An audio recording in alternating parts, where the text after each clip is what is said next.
Hello students, good morning. Class fourth Hindi second व्याकरण। बेटा ये पत्र लेखन है। चलिए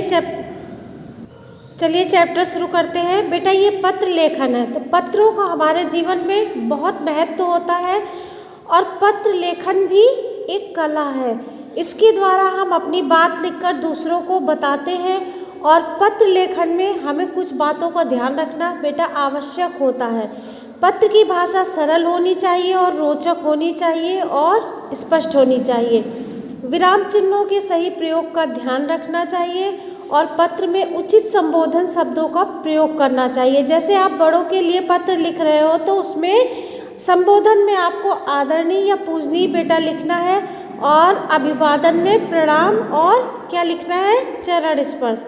और जो आपके बराबर वाले हैं या छोटे हैं तो उनके लिए आप लिखेंगे प्रिय, नमस्ते और स्नेह। पत्र में पाने वाले और भेजने वाले दोनों का नाम और पता लिखा जाना चाहिए। देखिए पत्र दो प्रकार के होते हैं, एक होता है औपचारिक पत्र और बेटा दूसरा होता है अनौपचारिक पत्र।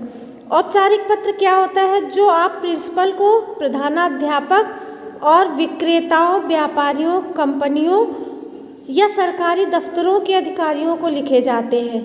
तो ये पत्रों के किसी एक विषय पर कम से कम शब्दों में लिखा जाता है।